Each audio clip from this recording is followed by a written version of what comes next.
masang-anon na babae. Puro sila na kinahanglan o kinabuhi. Sa dili ito makaingon ito mga mayon na katurang dili mayon o katurang mga maot may kinahanglan kaluwasan. Kaya sa chapter 3 o sa chapter 4, chapter 3, di ko na pag-disclose, katulog yung edukado ng tao, magtutulo, unya religyoso, pero giikan siya sa Ginoo that which is born of the flesh is flesh, but that which is born of the spirit is spirit. So kinahanglan siya o kinabuhi nga dahil sa kinahanglan sa espiritu.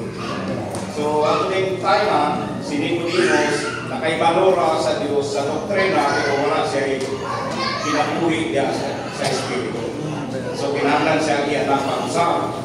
Sa chapter 4, ang babae pag nasa Mariano, kinahanglan ko siya ng Kristo na katakawan. Sa chapter 5, apart from Christ, ipakita sa chapter 5, na gawas ng Kristo, we are, everything is empty. Now, pasiyo lang kayo.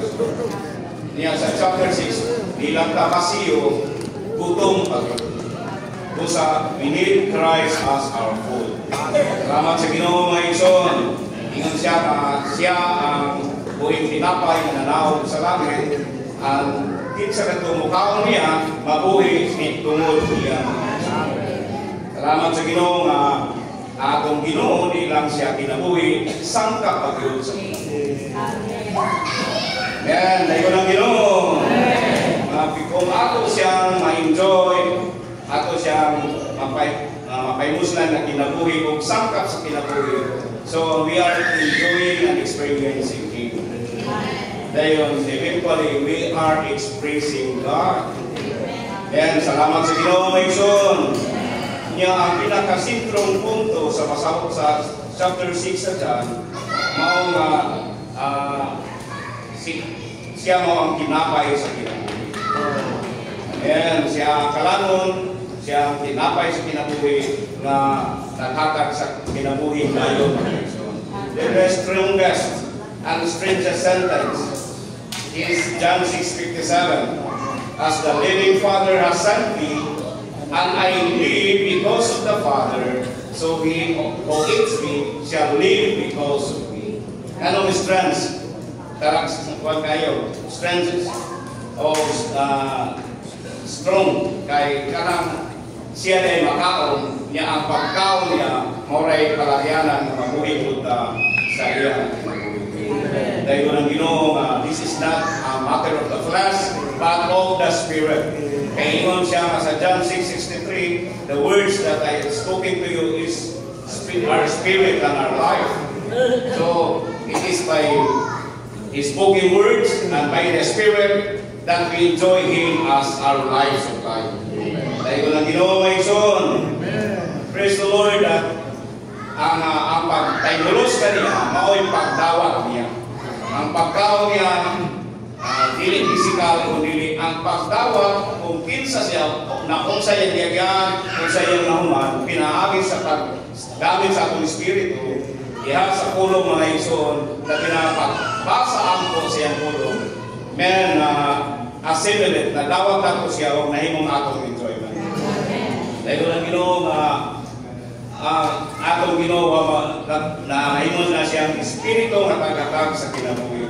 Ingon na espiritu siya ang naghatag sa kinabuhi na generating life.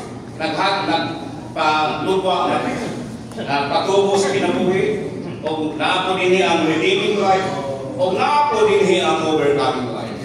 And so, simple lang na mainutang ang mabuhita dawat ka mo, lisod na sa akong espiritu mo, paimong sa iyong pulong yan.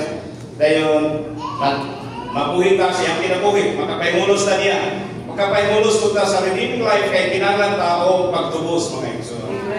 Dahil makadaog ka pinaagi sa iyang kinabuhi. Amen. Dahil ko ng Ginoo mga igsoon. So, dili naanay problemahon ang naaman ko yung negative ang human life, pero eventually sangat kumato, magsigil ang takaon, mabuhi ka o magkadaog sa negatibo mga buwan. And so, noni ang puyo o primary, kana word na primary, pinakaunang tumong nganong na pakatao ang Diyos mga igsoon. Ilang alang sa atong katubsanan, kundi aron mahimo siya atong kinabuhi o mahimong sangkap sa kinabuhi, aron mo tubo ta siyang kinabuhi o pagpadayag niya ang niya mahingpit o sa bagong Jerusalem na hinugpong tao na pinupuyanan sa Diyos o sa tao. Na mahimong panahon mga igsoon, salamat sa Ginoo sa pakikagita, ating pagsalo sa mga igsoon. Then,